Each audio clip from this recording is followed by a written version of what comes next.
ناموس رسالت کا مطلب کیا ہے؟ ناموس رسالت کہتے ہیں رسول پاک کی عزت، حضور پاک صلی اللہ تعالی علیہ وسلم کی عزت کی حفاظت۔ یہ تمہاری ذمہ داری ہے میرے عزیزوں۔ در حقیقت دیکھا جائے تو یہ سنت الہی ہے۔ اللہ تبارک و تعالیٰ خود اپنے حبیب پاک کی عزت کی حفاظت فرماتا ہے، پہلے سے اور آج بھی، اور قیامت تک رسول پاک کی عزت کی حفاظت ہوتی رہے گی۔ یہ اور بات ہے کہ مولا ان محافظین میں جسے چاہے منتخب فرماتا ہے۔ جب وہ اپنے نبی کی عزت کی حفاظت کے لیے چنتا ہے تو ضروری نہیں کہ انسانوں کو ہی چنا جائے، کبھی جانور بھی رسول پاک کی عزت کی حفاظت پر آ جاتے ہیں۔ میں شروع سے بات لے کر کے چلتا ہوں، اتنا احساس تو ہے مسلمانوں ہمارے اندر ہونا چاہیے کہ ہم نے اپنے نبی پاک کا کلمہ پڑھا، ہم نے اپنی جانیں ان کی بارگاہ میں دینے کا وعدہ کیا ہے۔ کیا یہ ہم بچپن سے نہیں پڑھتے آئے؟ جو جان مانگو تو جان دے دیں، جو مال مانگو تو مال دے دیں، مگر یہ ہم سے کبھی نہ ہوگا، نبی کا جاہو جلال دے دیں۔ بچپن سے ہم پڑھتے آئے، حضور پاک صلی اللہ تعالی علیہ وسلم کی غلامی میں موت بھی قبول ہے، یہ ہم کہتے آئے۔ آج بھی نعرے میں ہم کہتے ہیں فدا کا ابی و امی یا رسول اللہ، میرے ماں باپ اے اللہ کے رسول آپ پر قربان۔ اے عزیزان گرامی وقار، جب تمہارے اتنے بڑے نعرے ہیں اور اتنے اہمیت والے نعرے ہیں تو تم سے امتحانات بھی ویسے ہی لیے جائیں۔ جو آدمی جتنی بڑی بات کرتا ہے اتنی بڑی آزمائش سے گزارا بھی جائے گا۔ اب میں آپ کو بتاتا ہوں کہ حضور پاک صلی اللہ تعالیٰ علیہ وسلم کی عزت کی حفاظت کا اتنا احساس تو ہر مسلمان کو ہونا چاہیے، ہر مسلمان کو، جتنا مدینہ طیبہ میں حضور پاک صلی اللہ علیہ وسلم کی سواری اور حضور کے خچر کو بھی تھا۔ جس خچر پر رسول پاک صلی اللہ تعالیٰ علیہ وسلم سوار ہوتے تھے، جانتے ہیں ان کی تاریخ پڑھو، اس خچر کو بھی عاشقان رسول نے صرف گدھا یا خچر کہہ کر نہیں پکارا، حضرت یافور کہا۔ یافور نام تھا، جانور ہے، لیکن خیبر کے موقع پر جب حضور پاک صلی اللہ تعالیٰ علیہ وسلم جنگ خیبر میں تھے تو ایک یہودی کے ماتحت یہ خچر تھا۔ پھر جنگ ختم ہونے کے بعد آپ کے حوالے یہ آیا، یافور نام کا خچر کسے کہتے ہیں؟ جو گدھے اور گھوڑے سے تھوڑا سا بیچ میں، گدھے سے بڑا اور گھوڑے سے چھوٹا۔ یہ یافور حضور پاک صلی اللہ تعالیٰ علیہ وسلم کی خدمت میں آیا۔ توجہ چاہتا ہوں مسلمانوں، حدیث پاک میں جب وہ قریب آیا تو حضور پاک صلی اللہ تعالیٰ علیہ وسلم سے کچھ اپنی زبان میں کہنے لگا، اور ظاہر سی بات ہے وہ جانوروں کی بولیاں بھی سمجھتے تھے، کیونکہ رسول رحمت للعالمین تھے، ہر ایک کی رحمت تھے تو ہر ایک کی بولی بھی جانتے تھے۔ وہ خچر یافور اپنی زبان سے کچھ کہنے لگا تو حضور پاک نے اپنے کان لگائے۔ تھوڑی دیر کے بعد حضور پاک صلی اللہ علیہ وسلم مسکراتے ہیں۔ صحابہ نے پوچھا یا رسول اللہ اس یافور نے کیا کہا؟ سنیں مسلمانوں، حضور پاک صلی اللہ علیہ وسلم ارشاد فرماتے ہیں یافور نے مجھ سے یہ کہا، اے اللہ کے نبی، میں ان خچروں کی نسل میں ہوں، میں ان خچروں کی نسل میں ہوں جن پر پچھلے انبیاء اکرام سواری کیا کرتے تھے۔ پچھلے انبیاء بنی اسرائیل میرے باپ داداؤں کی پشت پر سواری کرتے تھے، اور ان خچروں کی نسل میں میں آخری خچر باقی رہ گیا، اور ان نبیوں میں آپ آخری نبی۔ ختم نبوت کا عقیدہ تو خچر کا بھی تھا۔ خچر کہتا ہے کہ میں ان خچروں میں آخری بچا ہوں، اور ان نبیوں میں آپ آخری رسول ہیں۔ حضور پاک صلی اللہ تعالیٰ علیہ وسلم آپ مجھے قبول فرما لیں۔ صحابہ پوچھتے ہیں آپ نے مسکرایا کیوں اس کی بات پر؟ سنو، حضور پاک فرماتے ہیں اس لیے مسکرایا کہ اس یافور نے مجھ سے کہا کہ یہ جب سے یہودی کے قبضے میں تھا زندگی بھر کبھی اس یہودی کو اپنی پیٹھ پر بیٹھنے نہیں دیا، کبھی سوار ہونے نہیں دیا، اس کے خود کے مالک کو بیٹھنے نہیں دیتا تھا۔ جب بھی وہ بیٹھنے کی کوشش کرتا یہ خچر گرا دیتا، اسے گرا دیتا۔ حضور پاک صلی اللہ تعالیٰ علیہ وسلم نے اس سے پوچھا یافور تیرا مالک تھا، وہ تجھے خریدا ہوا تھا، تو کیوں گرا دیتا تھا؟ خچر کہتا ہے اس لیے کہ مجھے میرے باپ داداؤں نے وصیت کی تھی کہ تیری پیٹھ صرف رسول اللہ کے لیے، تیری پیٹھ آخر الانبیاء کے لیے ہے۔ میں نے اپنی پیٹھ کو اتنا سنبھال کر کے رکھا کہ کسی یہودی کو سوار ہونے نہیں دیا، اب تک میں نے اپنی پشت کو سنبھال رکھا ہے، یا رسول اللہ آپ کی سواری کی۔ عزیزان گرامی وقار، اتنا احساس تو ناموس رسالت کا ہونا ہی چاہیے۔ جس پشت پر رسول پاک سوار ہونے والے، اس پشت کو اس نے کبھی غلیظ ہونے نہیں دیا، کسی نجس شخص کو بیٹھنے نہیں دیا۔ آج اے مسلمانوں، تمہاری نسبتیں رسول پاک سے جڑی ہوئی ہیں، تمہارے نام کے ساتھ محمد احمد لگا ہوا ہے، تمہاری تمام تعریفیں حضور پاک کے نام کے ساتھ وابستہ ہیں۔ دنیا تمہیں محمد عربی کے غلام کی حیثیت سے پہچانتی ہے، لیکن پھر دیکھو تم نے کس کو اپنی جگہ پر، اپنی پیٹھ پر جگہ دے دیا، اپنے سر پر جگہ دے دیا، اپنے کندھوں پر اٹھا لیا۔ آج ہم دیکھ رہے ہیں کیسے کیسے گدھوں کو اٹھا کر کے ہم گھوم رہے ہیں، ایسے ایسے نجس لوگوں کے جھنڈے اٹھا کر کے گھوم رہے ہیں۔ تمہاری حیثیت نہیں ہے یہ، تم رسول اللہ کے لیے ہو۔ کنتم خیر امت اخرجت للناس، قرآن نے تمہیں خیر امت کہا ہے۔ کسی کی جے وجے کیوں پکارے، کیا غرض ہم کو، ہمیں کافی ہے سید اپنا نعرہ یا رسول اللہ۔ اس شعر کی طرف واپس آ جاؤ کہ اپنا سب کچھ گنبد خضرا کل بھی تھا اور آج بھی ہے۔ تمہاری نسبتیں صرف رسول پاک صلی اللہ تعالیٰ علیہ وسلم سے مضبوط ہونے کی دیر ہے۔ دنیا جانتی ہے جس دن یہ بیدار ہو کر اپنی نسبتیں مضبوط کر لے گا تو پھر بہتوں کی نیند حرام ہونے والی، بہتوں کا سونا مشکل ہو جائے گا۔ جس دن تم یہ احساس کر لو جو فاضل بریلوی امام عشق و محبت نے بریلی کی سرزمین سے پکار کر کہا تھا، دہن میں زباں تمہارے لیے، بدن میں ہے جہاں تمہارے لیے، ہم آئے یہاں تمہارے لیے، اٹھے بھی وہاں تمہارے لیے۔ حضور پاک صلی اللہ تعالیٰ علیہ وسلم کے لیے ہماری پوری زندگی ہے۔ جس دن تم یہ احساس کر لو گے تو ساری کھوئی ہوئی عزتیں اور وقار واپس تمہیں مل جائیں گی۔ ساری چیزیں، تخت و تاج کیا چیز ہے، لوح و قلم تیرے ہیں، کی محمد سے وفا تو نے تو ہم تیرے ہیں۔ یہ جہاں چیز ہے کیا، لوح و قلم تیرے ہیں، شرط صرف رسول پاک کی طرف واپس آنے کی۔ ناموس رسالت کی دفاع اور اس کی حفاظت کا احساس اتنا تو ہو کہ ہم اپنے آپ پر کسی کو حاوی ہونے نہ دیں، اس لیے کہ ہم نے اپنی گردن صرف رسول اللہ کے نام پر رکھی ہے۔ ہم اپنی آنکھوں میں کسی اور کا جمال بسنے نہ دیں، اس لیے کہ ہم نے ان آنکھوں کو بچا رکھا ہے دیدار مصطفیٰ کے لیے۔ ان جوانوں سے میں پوچھتا ہوں جو کسی ایک حسینہ پر دل دے بیٹھتے ہو اور اپنی زندگیاں تباہ و برباد کر جاتے ہو، ایسے بھی عاشق دیکھے جو زہر کھا کر مر گئے کسی حسینہ کے نام پر، کسی محبوبہ اور معشوقہ کے نام پر پھانسی پر چڑھ گئے۔ اے میرے عزیزو، تمہاری زندگی اتنی ہلکی اور آسان تو نہیں تھی کہ کسی ایک خاتون کے لیے تم اپنی پوری زندگی دے دیتے۔ یاد رکھو، کسی معشوقہ پر مر بھی گئے تو تمہیں مردہ کہا جائے گا، لیکن نام مصطفیٰ پر کٹ بھی جاؤ تو تمہیں قرآن بھی زندہ کہتا ہے۔ قرآن بھی زندہ کہتا ہے، لا تقولوا لمن يقتل في سبيل الله اموات، اللہ کی راہ میں جو مارے جائیں انہیں مردہ نہ کہو۔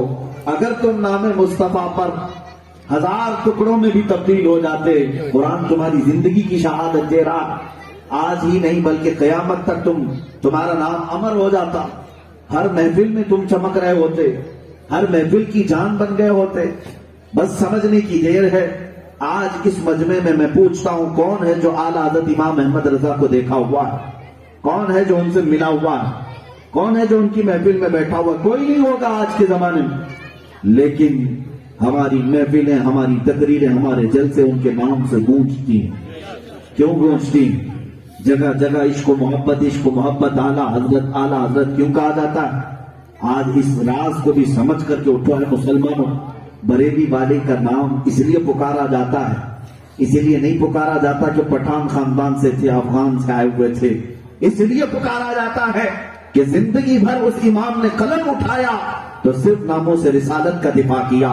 جب کبھی حضور پاک کی شان میں کوئی گستاخی کرتا، قلم اٹھاتا اور کتابوں کی کتابیں لکھ ڈالتا، اور پھر مرجھائے ہوئے دلوں کو حوصلہ دیتے ہوئے کہتا، تم مرجھانا مت، بلکہ بارگاہ مصطفیٰ میں کبھی بھی اس طرح سے عرض کرنا، کروں تیرے نام پہ جاں فدا، نہ بس ایک جاں دو جہاں فدا، دو جہاں سے بھی نہیں جی بھرا، کروں کیا کروڑوں جہاں نہیں۔ میرے عزیزوں، آج ہمارے جلسوں کی جان اور رونق جو اعلیٰ حضرت کا نام بنا ہوا ہے وہ اس لیے کہ رسول پاک کی زندگی اور رسول پاک کے نام کی پوری زندگی پر وہ حفاظت کرنے پر لگ گئے. ان کے خاندان کو 1000 گالیاں دی گئی. ایک لائن مجھے بتا دو کہ کہیں انہوں نے ان گالیوں کا جواب دیا ہو. ایک لائن لے کر کے آؤ.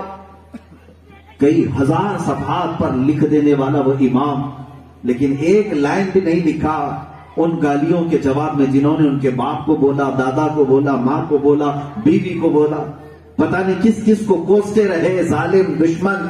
لیکن جب بھی ان تانوں سے تنگ آتے تو یوں کہتے ایک طرف آدائے دین، ایک طرف ہے حاسدین، بندہ ہے تنہا شاہ تم پہ کروڑوں درود.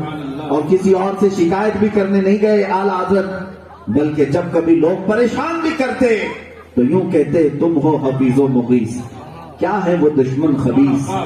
تم ہو حفیظ و مغیث، کیا ہے وہ دشمن خبیث؟ یا رسول اللہ تم ہو تو پھر خوف کیا، تم پہ کروڑوں درود. آپ ہیں ہمارے ساتھ تو پھر خوف کس بات کا؟ عزیزان گرامی، جلسوں کی رونق، محفلوں کی جان یوں ہی نہیں بنائی جاتی. اور بھی بہت سارے آئے اور چلے گئے لیکن سب کے نام نہیں پکارے جاتے. قبرستان میں لاکھوں کی تعداد میں سوئے ہوئے ہیں، بہتوں کی قبروں کی تختیاں بھی بجھ گئی، پتہ بھی نہیں چلتا، لیکن کچھ نام محفلوں میں ہمیشہ کے لیے زندہ رہتے ہیں. کیوں زندہ ہو جاتے ہیں؟ جو حق کے نام پہ مرتے ہیں. اللہ اللہ موت کو کس نے مسیحا کر دیا؟ آپ ایک بات یاد رکھ لیں، اللہ تبارک و تعالیٰ نے یہ زندگی جو تمہیں دی ہے امانت کے طور پر دی.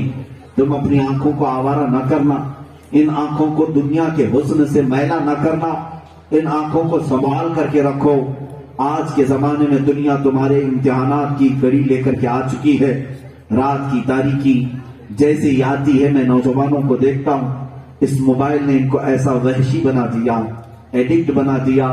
جتنا پہلے کبھی کوئی چرسی یا کوئی نشیڑی اتنا نشہ نہ کرتا ہوگا جتنا آج موبائل کا نشہ کیا جاتا ہے. میرے عزیزوں، اس نے تمہارے بہت سارے اخلاقیات کو چھین لیا. تم کیا سمجھتے ہو پردے کی اوٹ میں بیٹھ کر کے میں گندی اسکرین کو دیکھتا رہوں کوئی کچھ نہیں کہے گا؟ میں اشلیل تصویریں دیکھتا رہوں، اس میں گندی ویڈیو دیکھتا رہوں، کوئی کچھ نہیں دیکھتا، کوئی کچھ نہیں کہتا ہے؟ تم کیا سمجھتے ہو؟ یعلم خائنۃ الاعین وما تخفی الصدور. مولا قرآن میں فرماتا ہے وہ تمہاری آنکھوں کی خیانت کو بھی دیکھ رہا ہے، تمہارے دل میں گزرنے والے اقوال کو بھی دیکھ رہا ہے. تمہارا کوئی عمل اس سے پوشیدہ نہیں. میں تو صرف یہ کہنے کے لیے بات چھیڑا کہ ایک خچر نے اپنی پیٹھ صرف اس لیے سنبھال رکھی تھی کہ مصطفیٰ سوار ہونے والے ہیں، میرے آقا سوار ہونے والے ہیں. یہ ناموس رسالت کی حفاظت ہے میرے عزیزوں. کاش تم بھی اپنے ہاتھ سنبھال کر کے رکھتے کہ اس سے مجھے مصطفیٰ سے مصافحہ کرنا ہے. اپنے ہاتھوں کو غلاظت میں جانے سے بچا لیتے کہ ان ہاتھوں سے مجھے میرے مصطفیٰ کریم سے مصافحہ کرنا ہے. ان آنکھوں کو بچا کر رکھ لیتے کہ میں دنیا نہ دیکھوں تو کوئی پرواہ نہیں. مفتی اعظم ہند کی طرح میں دنیا سے یہی کہتا ہوا جاتا، کچھ ایسا کر دے میرے کردگار آنکھوں میں، ہمیشہ نقش رہے روئے یار آنکھوں میں. انہیں نہ دیکھا تو کس کام کی ہے یہ آنکھیں کہ دیکھنے کی ہے ساری بہار آنکھوں میں. جنہوں نے اپنی آنکھیں بچا کر رکھی دنیا کے فحش چیزوں کو دیکھنے سے، لہو و لعب کو دیکھنے سے، گندی تصویریں اور گندی فحش چیزوں کو دیکھنے سے اپنی آنکھوں کی حفاظت کی، ان آنکھوں میں جلوہ رسول آ ہی گیا. موت سے پہلے انہوں نے اپنے نبی کو دیکھ ہی لیا. حضور پاک صلی اللہ تعالی علیہ وسلم کا دیدار کر کے دنیا سے گئے. اسی لیے تو شہزادہ اعلیٰ حضرت فاضل بریلوی کے فرماتے ہیں مفتی اعظم ہند کہ قبر میں بھی جب فرشتے سوال کرنے پر آئیں کہ حضور کے بارے میں اگر پوچھیں کہ قبر میں فرشتے جو پوچھیں کس کی امت ہو، فرشتے جو پوچھیں قبر میں کس کی امت ہو، ایک عاشق رسول کیا کہتا ہے جواب؟ لو دیکھ لو ہے تصویر یار آنکھوں میں، لو دیکھ لو تصویر یار ہے آنکھوں میں. یہ وہی کہہ سکتا ہے جس نے اپنی آنکھیں زندگی میں بچا رکھی تھی اور اپنے نبی پاک کے جمال کو دیکھنے کے لیے. یہ ناموس رسالت کی حفاظت. لوگ یہ سمجھتے ہیں کہ صرف میں گلی کوچے میں نکل کر کے نعرے لگاؤں گا تو عزت رسول کی حفاظت ہو جائے گی، احتجاج کر کے پروٹیسٹ کر کے میں پوری بھیڑ جمع کر لوں حفاظت ہو جائے گی. تم خود اپنی ذات سے حفاظت کرو حضور پاک کی عزت کی، اس لیے کہ دنیا تمہارے اعمال کو دیکھ کر کیچڑ ان کی ذات پر اچھال رہی ہے۔ تمہارے حرکتوں کو دیکھ کر اگر نبی پاک پر کوئی انگلی اٹھاتا ہے، اس سے بری زندگی اور کیا ہو سکتی ہے؟ میرے برے اعمال کی وجہ سے اگر کوئی میرے نبی کو گالی دینے لگ گیا تو اس سے بری زندگی میری اور کیا ہو سکتی ہے؟ اس لیے مسلمانوں، تم اپنی ذمہ داری کا احساس کرو۔ تم صرف کسی باپ کے بیٹے ہونے کی حیثیت سے نہیں پہچانے جاتے، دنیا تمہیں محمد عربی کے غلام ہونے کی حیثیت سے پہچانتی ہے۔ یہ تمہارے جو چہرے ہیں، یہ جو تمہاری داڑیاں، تمہاری ٹوپیاں، تمہارا لباس صرف احمد کا بیٹا، عبداللہ کا بیٹا نہیں کہلاتی، محمد رسول اللہ کا غلام کہلاتی ہے۔ ظاہر سی بات ہے، جب اتنی بڑی نسبت ہے تو اس عزت رسول کی حفاظت بھی تمہارے کندھوں پر ہے، تمہارے کندھوں پر ہے۔ آپ کیا سمجھتے ہیں مصطفیٰ کریم صلی اللہ تعالی علیہ وسلم کی عزت کی حفاظت کیسے کیسے کی گئی ہے؟ بزرگوں نے فرمایا رسول پاک صلی اللہ تعالی علیہ وسلم کا سایہ زمین پر نہیں پڑتا تھا، پتا ہے نا سب کو، اس بات پر سب کا اتفاق ہے، حضور پاک کا سایہ زمین پر نہیں آتا۔ میرے عزیزوں، کیوں نہیں آتا؟ ہر ایک کا سایہ آتا ہے، انسان تھے رسول پاک صلی اللہ تعالی علیہ وسلم، سایہ کیوں نہیں آتا؟ محدثین اور بزرگان دین فرماتے اس لیے نہیں آتا کہ چہرے رسول کا عکس زمین پر آئے اور کسی اور کا قدم اس پہ نہ پڑنے پائے، کسی اور کا قدم اس پہ پڑنے نہ پائے۔ اللہ تبارک و تعالیٰ نے اس رسول پاک کی ذات کو ایسا محفوظ رکھا، زندگی پر کبھی میرے مصطفیٰ کے جسم پر مکھی نہیں بیٹھی، کبھی مچھر نہیں آیا۔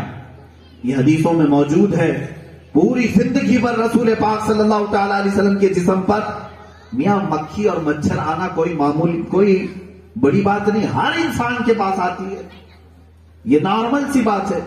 لیکن اللہ تبارک و تعالیٰ اپنے رسول پاک کے لیے یہ بھی گوارا نہیں کرتا کہ وہ مکھی جو کبھی غلاظت میں بھی چلی جائے، کبھی گٹر پہ بھی بیٹھ جائے، کبھی نالیوں پہ بھی بیٹھ جائے، اور ویسی مکھی کبھی رسول پاک کے جسم پر بیٹھے، مولا کو یہ بھی گوارا نہیں۔ مچھر کی بھی یہی کیفیت ہوتی ہے، کبھی وہ کچرے پر بیٹھتا ہے، کبھی غلاظت پہ بیٹھتا ہے۔ اللہ تبارک و تعالیٰ نے یہ بھی گوارا نہیں کیا کہ یہ دونوں جانور بھی حضور پاک کے جسم پر آئے۔ پوری زندگی مولا تعالیٰ نے ان چیزوں سے بچا رکھا۔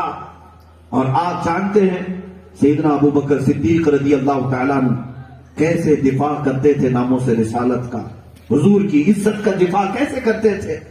آپ دیکھیں مسجد نبوی شریف میں جب حضور نماز پڑھاتے تھے، آج بھی اللہ توفیق دے مدینے میں جانا، حضور کا وہ محراب آج بھی موجود ہے جس محراب میں کھڑے ہو کر حضور نماز پڑھاتے تھے۔ لیکن تبدیلی صرف اتنی ہوئی کہ حضرت ابو بکر صدیق نے حضور کی وفات کے بعد کیا کیا جانتے؟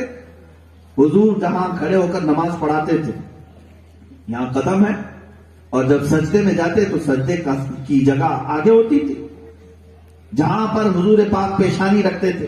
حضرت ابو بکر صدیق نے کیا کیا؟ وہ محراب کو شہید کر کے اور آگے لے لیا، اور آگے لے لیا، دیوار کو اور آگے لے لیا۔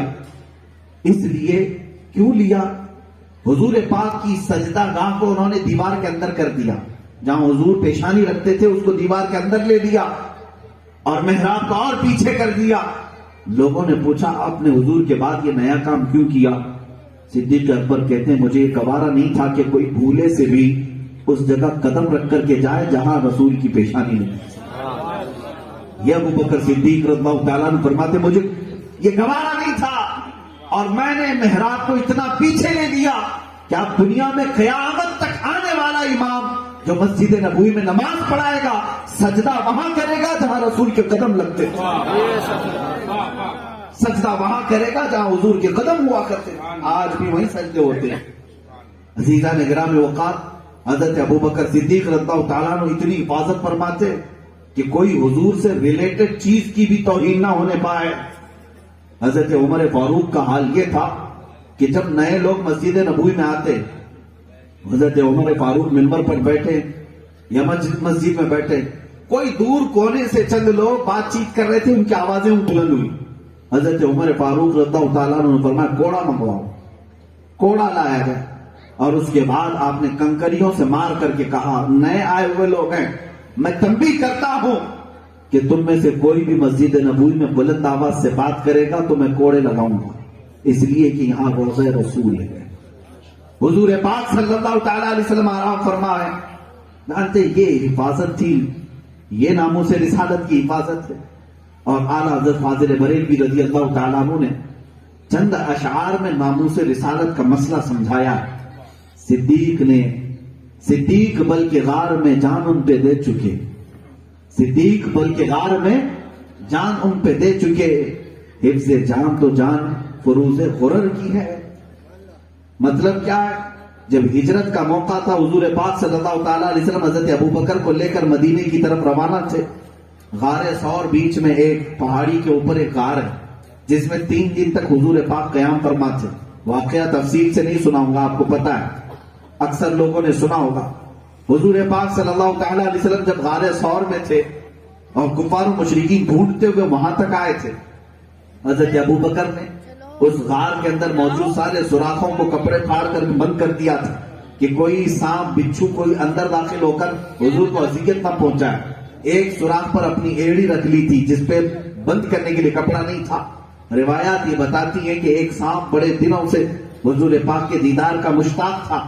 وہ جب رسول پاک کی خوشبو پا کر غار کے قریب آیا تو غار کو انہوں نے ہر جگہ سے بند کر دیا تھا، ایک جگہ اپنے پاؤں کی ایڑی لگائی تھی۔ اس سانپ نے وہاں پر کاٹنا شروع کیا، سانپ کاٹ رہا ہے، وہ بھی بہت پرانا سانپ، لیکن حضرت ابوبکر صدیق پیر نہیں ہٹاتے۔ زہر چڑھتا ہوا رانوں تک آ گیا، پیر پیلا پڑ گیا، درد کی شدت۔ میرے عزیز، یہ کوئی پن چبھونے والی بات نہیں کر رہا ہوں، سانپ کے کاٹنے کی بات کر رہا ہوں۔ سانپ کا کاٹا ہوا جانتا ہے کہ بسمل کی طرح تڑپتا رہتا ہے زہر جب چڑھتا ہے، لیکن حضرت ابوبکر صدیق سانپ کے زہر کو برداشت کرتے رہے، اس لیے کہ رسول پاک ان کے زانوں پر سر رکھ کر آرام کر رہے تھے۔ حضور پاک صلی اللہ تعالیٰ علیہ وسلم کی نیند پاک میں خلل نہ ہو۔ جب پھر خود میرے آقا صلی اللہ تعالیٰ علیہ وسلم بیدار ہو کر پوچھتے ہیں، مالک یا ابا بکر، اے ابو بکر کیا ہوا تمہیں؟ کیوں درد کی شدت سے تمہارا چہرہ متغیر ہے؟ کہتے لدغت الحیۃ یا رسول اللہ، اے اللہ کے رسول، سانپ کاٹ رہا، انہیں خبر تھی سانپ کاٹ رہا۔ رسول مختار صلی اللہ علیہ وسلم نے ارشاد فرمایا پیر ہٹاؤ۔ کہتے نہیں یا رسول اللہ، کہیں وہ آپ کو اذیت نہ دے، کہیں وہ آپ کو تکلیف نہ دے۔ مصطفیٰ کریم صلی اللہ تعالیٰ علیہ وسلم نے ارشاد فرمایا ابو بکر، وہ مجھے اذیت دینے نہیں، میرے دیدار کے لیے آیا، تم پیر ہٹاؤ۔ پیر ہٹایا، سانپ اندر آیا، جتنی دیر حضور کی زیارت کرنی تھی کیا اور چلا گیا۔ اب حضور پاک صلی اللہ تعالیٰ علیہ وسلم نے کیا فرمایا؟ اپنا لعاب پاک نکال کر جہاں سانپ نے ڈسا تھا وہاں پر لگایا، زہر پورا ختم۔ حضرت ابو بکر صدیق فرماتے ہیں انہیں خبر بھی نہیں تھی اس پیر میں سانپ کاٹا تھا کہ اس پیر میں کاٹا تھا۔ صحیح ہو گئے۔ ایک واقعہ یہ ہے، اور مقام صحبہ میں حضرت علی رضی اللہ تعالیٰ عنہ کے ساتھ جو معاملہ پیش آیا، وہاں پر بھی حضور ان کے زانوں پر سر رکھ کر آرام فرما رہے تھے۔ حضرت علی کی عصر کی نماز ابھی نہیں ہوئی تھی، سورج ڈوب گیا، آپ رونے لگے۔ حضور پاک بیدار ہو کر پوچھتے تو انہوں نے یہی کہا کہ یا رسول اللہ نماز قضا ہو گئی۔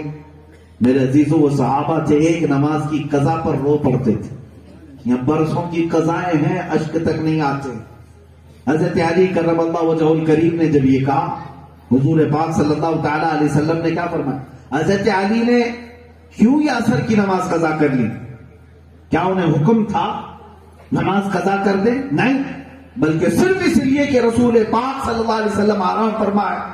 یہی تو ناموس رسالت کی حفاظت ہے کہ نیند کی بھی حفاظت کے لیے انہوں نے نماز چھوڑ دی، نیند کی حفاظت میرے آقا کی۔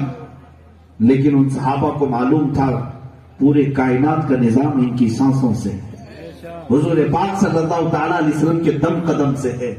اس کائنات رنگ و بو میں جو کچھ چل رہا ہے وہ حضور پاک صلی اللہ تعالیٰ علیہ وسلم کی برکت سے ہے۔ وہ جو نہ تھے تو کچھ نہ تھا، وہ جو نہ ہو تو کچھ نہ ہو، جان ہے وہ جہان کی اور جان ہے تو جہان ہے۔ پھر رسول پاک صلی اللہ علیہ وسلم بیدار ہو کر کیا فرماتے ہیں؟ تمہیں پتا ہے جو سورج ڈوب چکا تھا اسے اشارے سے واپس پلٹایا، عصر کے مقام پر سورج آیا، مولا علی کرم اللہ وجہ الکریم نے نماز ادا کی اور سورج واپس پلٹ گیا۔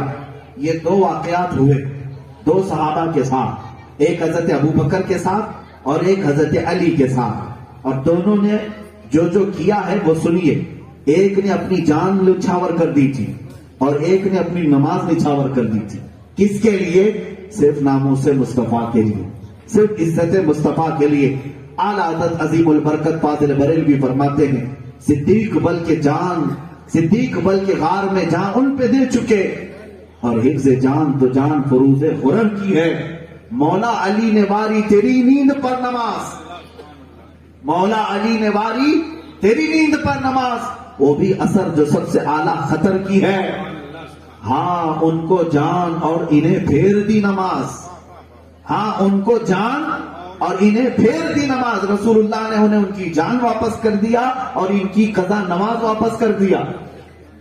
اس سے پتہ یہ چلا کہ ناموس مصطفیٰ میں اگر کوئی چیز کھو جائے کہیں جاتی نہیں، واپس لوٹ کر آتی ہے۔ ہاں ان کو جان، انہیں پھیر دی نماز، پر وہ تو کر چکے جو کرنی بشر کی ہے۔ ثابت ہوا کہ جملہ فرائض فرو ہیں، یہ ہے ناموس مصطفیٰ۔ ثابت ہوا کہ جملہ فرائض فرو ہیں، جتنے بھی فرض ہیں یہ بعد میں ہے ان کا نمبر، اصل الاصول بندگی اس تاجور کی ہے۔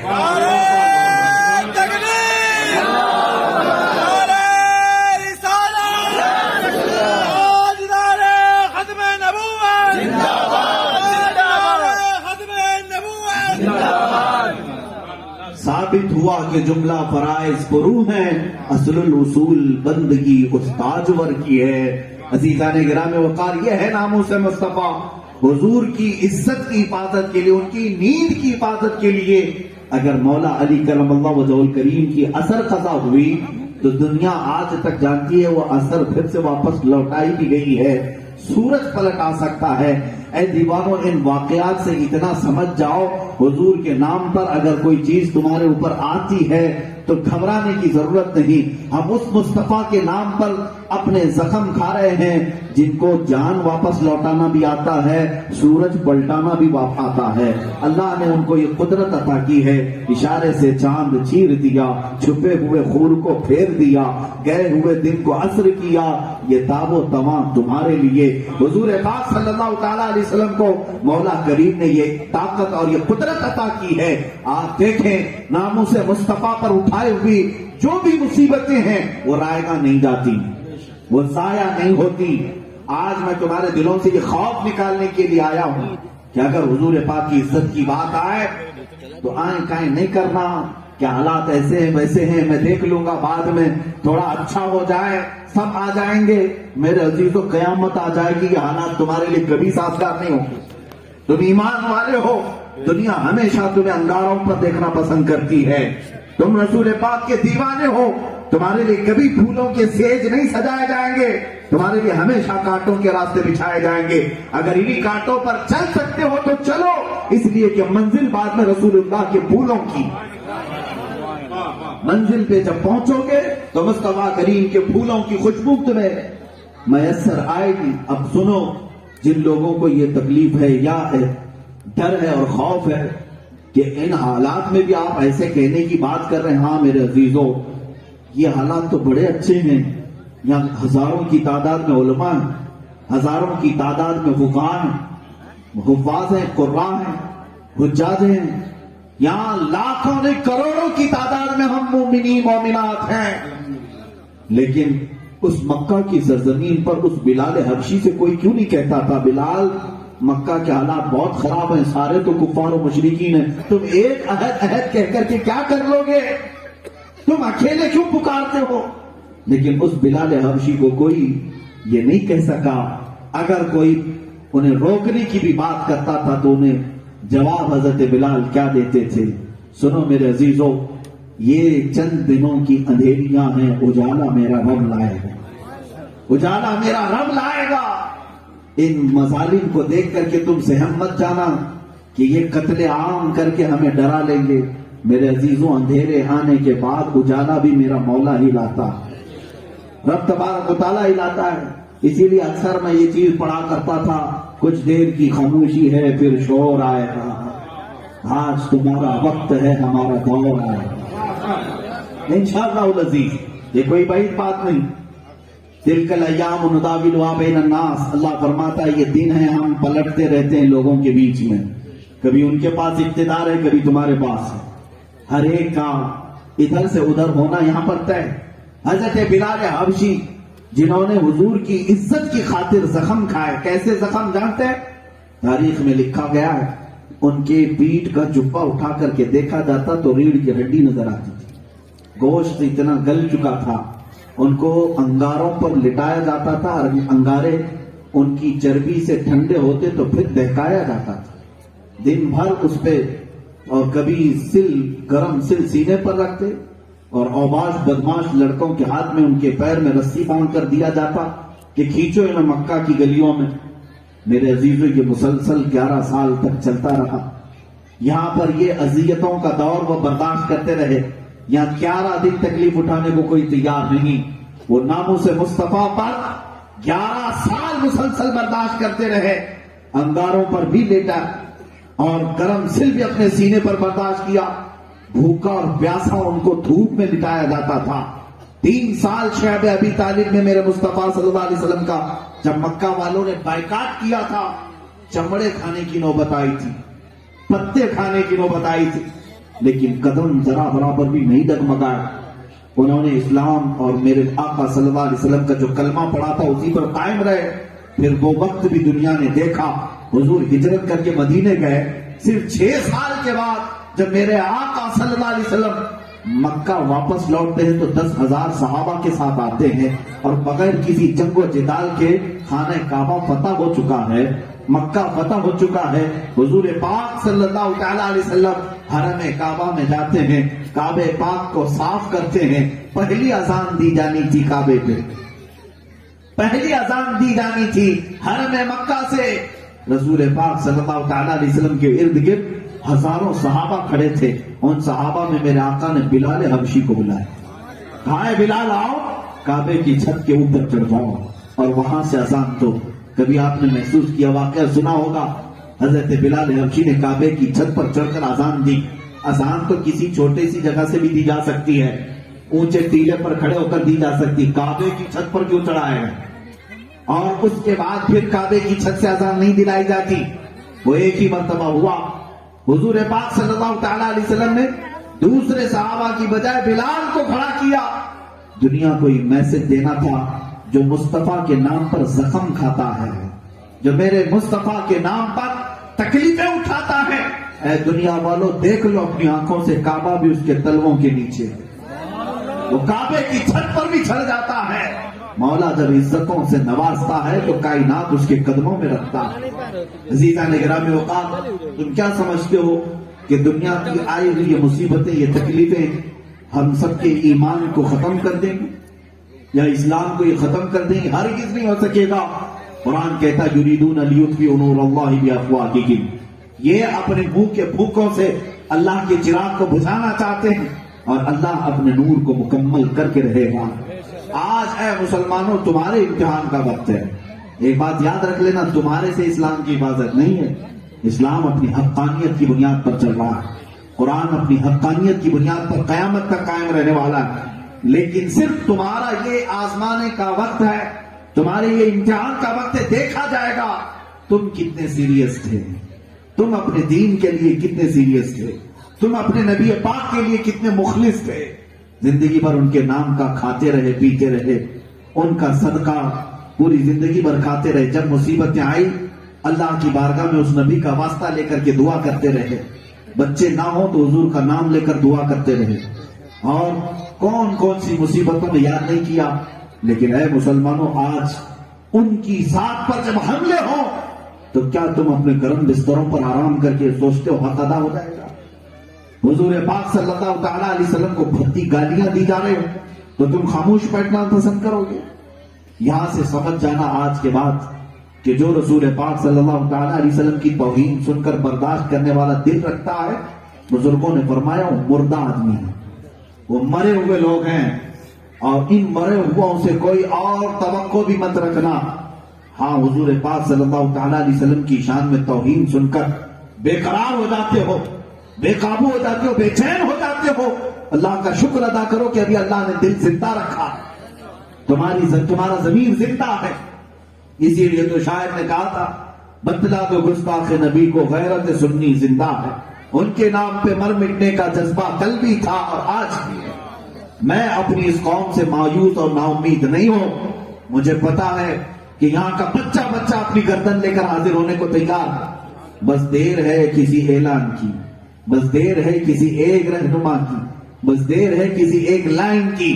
ہمیں پتا ہے ہماری قوم کے متعلق رسول پاک صلی اللہ تعالیٰ علیہ وسلم سے کتنی محبت کرتے ہیں ہمیں معلوم. میں ممبئی کی سرزمین پر دیکھتا رہا. ایک مرتبہ ایک علاقے میں کسی دعوت پر گیا تھا اور وہاں سے آنے کے وقت دیکھا باہر جھگڑا چل رہا ہے. کچھ جھگڑا ہوا. ایک نوجوان، شکل سے تو پتہ نہیں چلتا تھا کون ہے، لیکن لوگوں نے بتایا کہ مسلمان ہے، کیونکہ پھٹی جینس ہے، ادھر ادھر ڈیزائن کی ہوئی داڑھی ہے، ہپی کٹ ہے، بال الگ الگ، یہ فیشنیبل جیسے تیسے ایک لڑکا لیکن کسی اور کے ساتھ لڑائی کر رہا تھا. میں نے کہا ان لوگوں کا حال ہی ہے، روز کی بات. یہ اسی طرح لڑتے گھونسے مار رہا تھا سامنے والے، مار مار کے تھک گیا. لوگوں نے چھڑایا اور ادھر آیا میرے پاس، اس کو لے آئے، اس کو کچھ سمجھا دیں، یہ ہائپر ہو جا رہا ہے. کہا یہ کون ہے؟ کہا جس کے گھر آپ آئے تھے ان کا پڑوسی ہے، آنا جانا. میں نے بلایا، بیٹا یہ لڑائی جھگڑے اچھی چیز نہیں ہے، کیوں تم تماشا بنا رہے؟ میں یہ بات کیوں عرض کر رہا ہوں؟ بتاتا ہوں کہ میں اپنی قوم سے مایوس اور نا امید نہیں. وہ اگرچہ پھٹی جینس والا تھا، ہپی کٹ رکھا ہوا، الگ الگ قسم کی داڑھی رکھا ہوا. میں جب اس کو سمجھانے لگا تو اس نوجوان نے کیا کہا جانتے؟ حضرت مجھے معاف کرنا، یہ جو میں لڑائی کر رہا تھا، یہ جس کو میں مار رہا تھا، اس نے جو میرے ساتھ کیا وہ میں آپ کو بتاتا ہوں. بات میرے پیسے کے لین دین کی نہیں ہے یا ہمارے آپس کے اخلاقی جھگڑے کی نہیں ہے. بات چل رہی تھی رسول پاک صلی اللہ علیہ وسلم کی. سامنے والے نے صرف اتنا کہا کہ رسول پاک نے جھوٹ کہا تھا. مجھ سے یہ برداشت نہ ہوا اور میں نے اسے گھونسے جھڑ دیے، 2 دانت بھی توڑ دیے. اس دن مجھے احساس ہونے لگا قوم مسلم بد عمل تو ہو گئی، ابھی غدار نہیں ہوئی. یہ رسول پاک کی امت عمل سے کوری تو ہو رہی ہے، لیکن میرے مصطفیٰ کی غدار ابھی نہیں ہوئی ہے. ان کے اندر ابھی بھی اتنا ضمیر زندہ ہے کہ کوئی اگر بھونکے تو اس کی زبان کھینچنے کی بھی طاقت ہمارے بچوں کے اندر. الحمدللہ. آپ کیا سمجھتے ہیں کہ مجھ فقیر کی جو ایک امیج آپ کے سامنے ہے، بڑی دور سے ایک خبیث پاکھنڈی کو انہوں نے چیلنج کیا تھا مباہلے کا. میرے عزیزوں، یہ صحرا صرف میرے سر نہیں جاتا. مجھے آج اس بات کا یقین ہے کہ یہ تو میں نے اپنے قوم کی ترجمانی کی تھی، ورنہ ہمارے ہر محلے میں ایسی چنگاریاں موجود ہیں جو بڑے بڑے محلوں کو بھی خاک میں ملا سکتے. الحمدللہ ہمیں اس بات کا احساس ہے.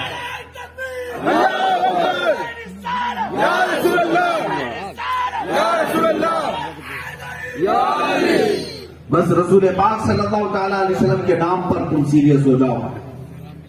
اب تک بہت کچھ ہو گیا، ہم دوسرے معاملات پر آوازیں تو اٹھاتے رہے.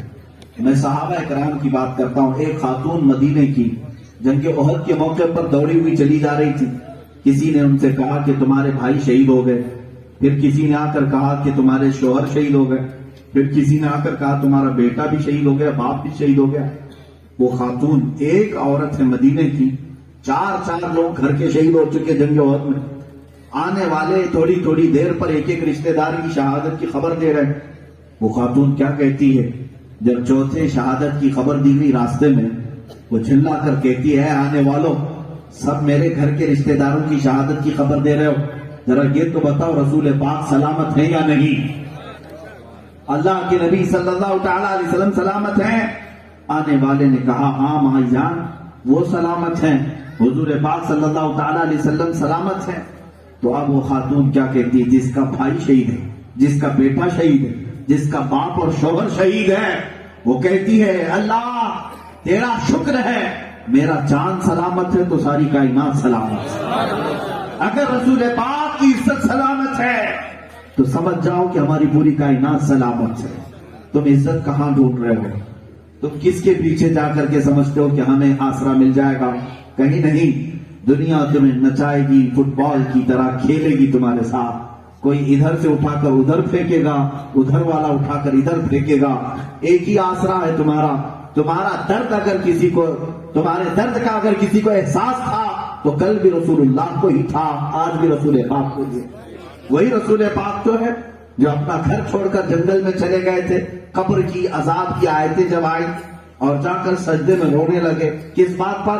اے اللہ میری امت بھولی بھالی ہے، بدعمل اگر ہو جائے تو اسے عذاب میں گرفتار نہ کر، میں اپنی امت کو عذاب میں دیکھنا گوارا نہیں کرتا۔ وہ رسول پاک 1400 سال پہلے ہمارے لیے آنسو بہا رہے تھے، ہمارے لیے آنسو بہا رہے تھے مدینے کی سرزمین پر۔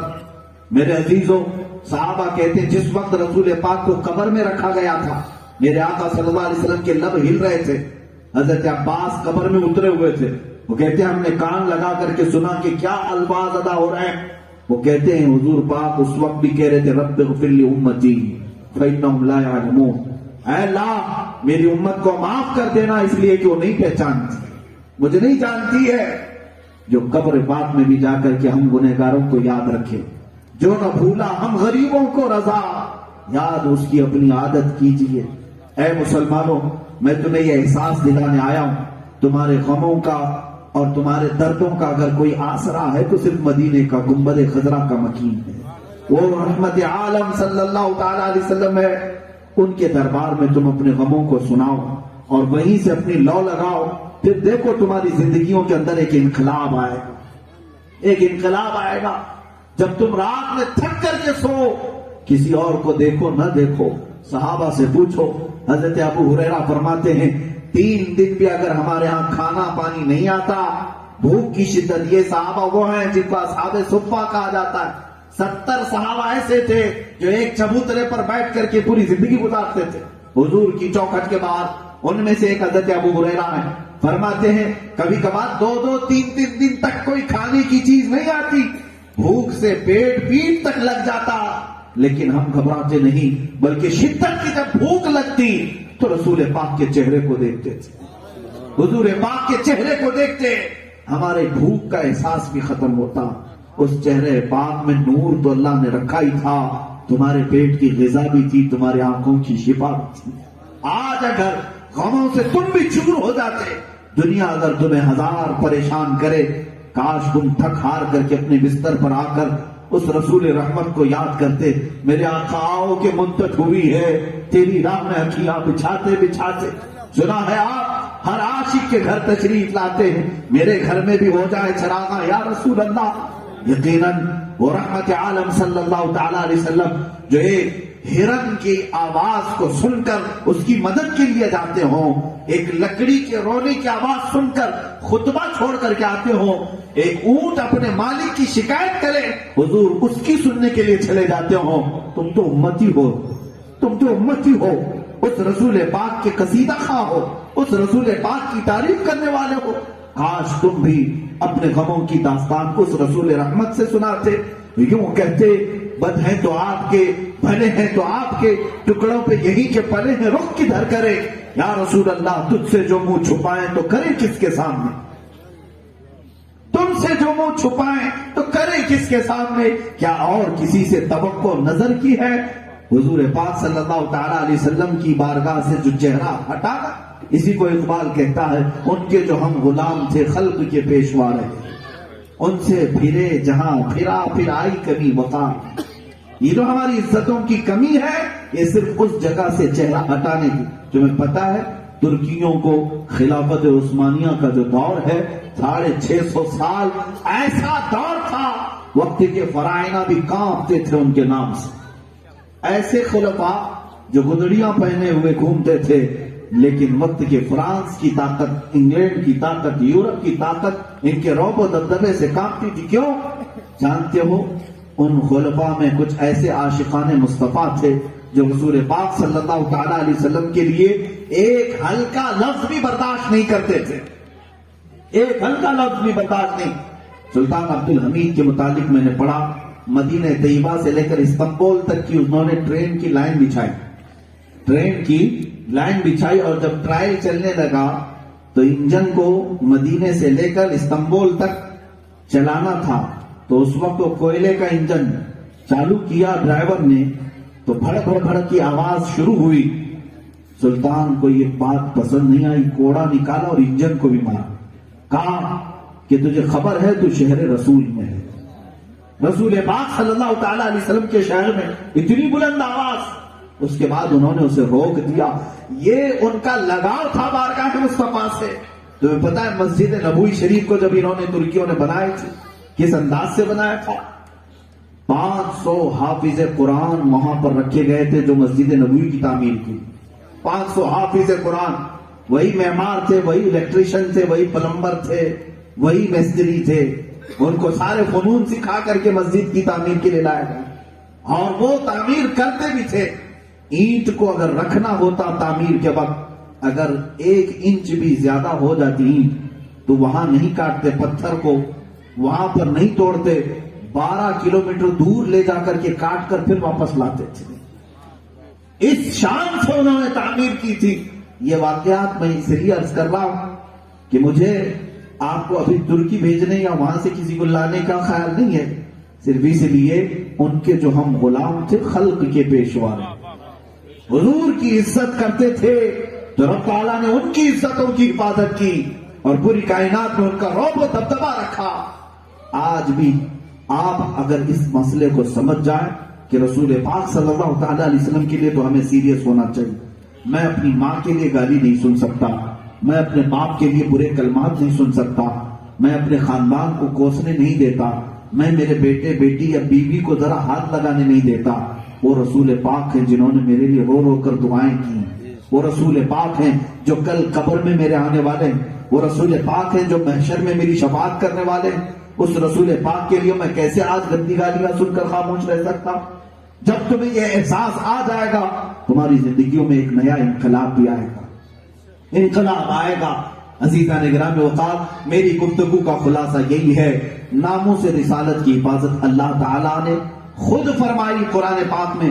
جب ابو لہب نے حضور کو کہا تھا تبن لک یا محمد، اے محمد تمہارے ہاتھ ٹوٹ جائیں، خراب ہو جائیں، معاذ اللہ رب العالمین، مولا کو یہ بات گوارا نہیں ہوئی، پوری سورہ اتاری تبت یدا ابی لہب، اے رسول آپ کے نہیں ابو لہب کے ہاتھ ٹوٹ جائیں، برباد ہو جائیں. اور اللہ تعالیٰ نے ایسی سورہ اتاری کہ قیامت تک آنے والا ہر مسلمان پڑھے گا اور اس پر لعنت بھی کرے گا. گستاخ رسول کو جواب دینا یہ اللہ کی سنت ہے، رب ذوالجلال کی طرف سے سنت ہے. جب مکہ والوں نے تانا مارا اور ابو لہب نے کہا ان نشان حضور کو کہ تمہاری نسل کٹ گئی، تینوں بیٹے تمہارے انتقال کر گئے بچپن میں، اب تمہاری نسل نہیں چلے گی، اتنی بات حضور کے لیے ابو لہب نے کہا تو اللہ نے آیت پوری نہیں سورہ نے اتاری، انا اعطیناک الکوثر فصلی لربک وانحر ان شانئک هو الابتر. اے محبوب آپ نہیں، آپ کا دشمن کٹی ہوئی نسل کا. ابو لہب اس کی اولاد ملتی ہے کہیں؟ ختم ہو گئی نسل. لیکن مصطفیٰ کریم کی اولاد سادات کرام ہر علاقے میں تمہیں ملے گی. حضور کی نسل کی بھی مولا نے حفاظت فرمائی. بات یہ کرنی ہے کہ حضور کی عزت کی حفاظت خود رب ذوالجلال نے فرمائی اور تمہیں حکم دیا گیا اے مسلمانوں حضور کی عزت کی بات آ جائے تو سیریس ہو جاؤ، مذاق مستی چھوڑ دو، اس کو ہلکے میں لینا چھوڑ دو. بہت سارے لوگ یہ سمجھتے ہیں یہ بھی کوئی پولیٹیکل ایشو ہوگا، یہ بھی کوئی الیکشن کا مدعا ہوگا. میرے عزیزوں یہ الیکشن کا ایک مدعا نہیں ہے، ہماری پورے جینے مرنے کا مدعا ہے، ہماری زندگیوں کا مسئلہ ہے. اور ایک بات یاد رکھ لیں، حضور پاک صلی اللہ تعالیٰ علیہ وسلم کی عزت کے لیے اگر تم سیریس نہیں ہوئے اور یہ سوچتے رہے کہ کچھ حالات بگڑ جائیں گے، کچھ ہو جائے گا، امام غزالی نے اس بات کو بھی لکھا ہے چند دن اس امت کو انتظار کرنے دو، انتظار کرنے دو، ان پر وہ وقت آئے گا کہ دنیا ان کے ماؤں بہنوں کو بازار میں لا کر نیلام کرے گی، یہ کچھ نہیں کر سکیں گے، ان کے بچوں کے چھیتڑے اڑا دیے جائیں گے، کچھ نہیں کر سکیں گے. میرے عزیزوں وہ وقت آ جائے گا اگر حضور پاک صلی اللہ تعالیٰ علیہ وسلم کی عزت کے لیے کھڑے ہونے کا احساس نہیں رہا. آج ہم جو حالات دیکھ رہے ہیں یہ یوں ہی نہیں ہوئے. پڑوس میں جو آگ لگی ہوئی ہے تم کیا سمجھتے ہو اس کی چنگاریاں تمہارے گھروں کو نہیں جلائیں گے؟ چاہے وہ آسام ہو، کشمیر ہو، تیری پورا ہو، یہاں پر جو ننگا ناچ ظلم کا ناچا جا رہا ہے، تم اگر محو خواب و آرام سے چادر اوڑھ کر سوتے ہو تو یہ بھی تمہاری خام خیالی ہے. اٹھو وہ گھر نہ حشر نہ ہوگا پھر کبھی، دوڑو کے زمانہ چھال اپنی چل گیا. میرے عزیزوں یہ فارم مرغیوں کی طرح تو نہ بنے کہ بغل والی مرغی کٹ رہی ہے اور یہ چرنے میں تیار ہے، ابھی یہ دانے چگ رہی ہے، یہ فارم مرغیوں کا حال تو یہی ہے، بغل میں قصاب اس مرغی کی گردن کاٹ رہا ہے اور باقی مرغیاں اپنے دانے چکنے میں مصروف ہیں۔ چکن کھانے کی وجہ سے زیادہ شاید یہ فطرت آ گئی ہو۔ میرے عزیزوں، مومنین کی مثال تو یہ ہے، ایک مومن کو بھی تکلیف ہو تو میرے آقا فرماتے ہیں جیسے ٹھوکر لگے تو پورے جسم میں بخار آتا ہے، ایک عضو کو تکلیف ہو تو پورے جسم میں تکلیف ہونی چاہیے۔ تم آج درد کا احساس کرنا بھی بھول رہے ہو تو پھر ظاہر سی بات ہے کہ تمہارے ساتھ بھی یہ ٹرائل چلے گا، یہ ہر جگہ چلے گا، اس لیے بیدار ہونے کی ضرورت ہے۔ آج احساس بیدار کرو۔ اور اخیر میں اپنی گفتگو میں، کسی کو برا لگتا ہے بعض جگہ پر مجھ سے یہ کہا جاتا ہے کہ آپ ٹھیک ہے جو اللہ رسول کی باتیں کہنی وہ کہہ دیجئے، لیکن یہ پالیٹکس پر اور راجنیتی پر آپ بات مت کریں تو اچھا رہے۔ میرے عزیزوں، میں اپنے لوگوں کی بات نہیں کر رہا ہوں، ان لوگوں کی جو پرمیشن دیتے ہیں، جلسوں کی لیتے ہیں، نکالتے ہیں، ان لوگوں کی طرف سے ہمیں بات آتی۔ کیوں؟ تم یہ چاہتے ہو کہ ان کو نشے میں ہی رکھا جائے، ان کو کوئی سیاسی شعور بیدار کرنے والا آئے ہی نہیں۔ ہماری اس قوم کو تم ہمیشہ چاکلیٹ دے دے کر 5-5 سال تک کھلاتے رہ جاؤ اور یہ کبھی کھڑا ہونا ہی نہ سیکھے۔ عزیزان اکرام وقار، میں کسی پارٹی کا نمائندہ بن کر تمہارے پاس نہیں آیا، اس بات کی وضاحت کرتا ہوں، لیکن رسول رحمت صلی اللہ تعالی علیہ وسلم کے غلام کی حیثیت سے اتنی بات یاد رکھوں گا، کسی کی جے بھی جے کیوں پکارے، کیا غرض ہم کو، ہمیں کافی ہے سید اپنا نعرہ یا رسول اللہ۔ بس جہاں پر میرے نبی پاک کی عزت سلامت ہے، ہمارے لیے کوئی دوسرے مسئلے میں کوئی دشواری نہیں ہے۔ اور اگر رسول پاک صلی اللہ تعالی علیہ وسلم کی عزت پر حفاظت کی کوئی بات نہیں کرتا تو میرا ویسا کوئی لیڈر ہی نہیں ہے۔ ہم نہ اسے نیتا مانتے نہ لیڈر مانتے جو میرے مقدسات پر حملہ ہونے پر بھی ایک بات نہ کر سکے۔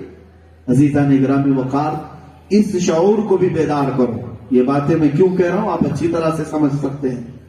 تمہارے پاس اللہ نے عقل بھی دیا ہے اور موجودہ طاقت اور پاور بھی دیا ہے، تم لوگوں کو دھول چٹانا بھی جانتے ہو، لوگوں کو ان کی اوقات یاد دلانا بھی جانتے ہو، مگر بس اپنے عقل اور دماغ کا استعمال بھی کرو۔ اللہ اس کے رسول صلی اللہ تعالیٰ علیہ وسلم کے لیے اخلاص پیدا کرو۔ اپنے آپ کو اتنا گرانا مت کہ کوئی 500 میں تمہیں خرید لے جائے، اتنا زیادہ اپنے آپ کو زمین پر نہ گرا دینا گٹر اور نالی میں کہ کوئی 1000 پہ تمہاری قیمت لگا سکے۔ اے مسلمانوں، تمہارے چہرے تو رسول اللہ سے نسبت رکھتے ہیں، تمہارے دامن حضور پاک سے نسبت رکھتے ہیں، تم کو 500-1000 میں خریدنے کی بات بڑا افسوس ہوتا ہے۔ میں تو اس بات کا اعلان کرتا ہوں، ہمیں خریدنے کی بات تو چھوڑو، پوری دنیا کروڑوں کی قیمت لگا کر ایک غلام مصطفیٰ کی جوتی بھی نہ خرید سکے۔ کیوں؟ اس لیے کہ ہمارا ہی تو یہ عقیدہ ہے، جب تک بکے نہ تھے تو کوئی پوچھتا نہ تھا، جب تک بکے نہ تھے تو کوئی پوچھتا نہ تھا۔ یا رسول اللہ، تم نے خرید کر ہمیں انمول کر دیا، اگر تم انمول ہو تو بکنا چھوڑ دو۔ اگر تم رسول پاک صلی اللہ تعالیٰ علیہ وسلم سے اپنے رشتے مضبوط رکھتے ہو تو کوئی بھی آ کر کے تمہیں راتوں رات بہکا کر کے نہ چلا جائے، کوئی بھی آ کر کے تمہیں چاکلیٹ پکڑا کر کے نہ چلا جائے کہ سو جا منا سو جا۔ جس طرح سے ماں سلا دیتی ہے اس طرح سے تمہیں بھی لوریاں سنا کر کے کچھ پارٹیاں سلا کر چلی جاتی ہیں تاکہ تم احساس نہ کر سکو اور کبھی تم حقوق مانگ نہ سکو۔ مجھے پتا ہے ایک حکایت میں نے پڑھی تھی، ایک بادشاہ نے اپنے وزیر کو بلا کر پوچھا، میری کرسی لمبی دیر تک اگر چلانا ہے تو کیا کروں، رعایا کو کتنے پالیسیاں دوں؟ ظاہر سی بات ہے بہت ساری پالیسیاں نکالی جاتی ہیں اور بہت سارے انعامات دیے جاتے ہیں۔ وزیر نے کہا کوئی پالیسی کوئی مشن نکالنے کی ضرورت نہیں، میری ایک بات پر عمل کر لیجئے۔ کہا کیا؟ کہا دنیا بھر کا نشہ منگواؤ اور اپنی رعایا کو نشے کا عادی بناؤ، سب کو چرس گانجا بھنگ پلاتے رہو۔ بادشاہ نے خوب پیسے لٹائے چرس گانجا بھنگ پلانے کے لیے۔ وزیر نے کہا کہ جب یہ سارے چرسی ہو جائیں گے تو تمہاری کرسی کی کس کو فکر ہے، اس کو 2 ٹکے کا نشہ مل جائے بس وہ کافی ہے، سوتا رہے گا۔ میرے عزیزوں، دنیا یہی چاہتی ہے کہ یہ کبھی بیدار نہ ہو سکے، کبھی حقوق کا مطالبہ نہ کر سکے۔ یہاں تو بات ایسی ہے کہ اگر میں نظام مصطفیٰ کی بات کروں تو مجھے آتنکوادی کہہ دیں گے،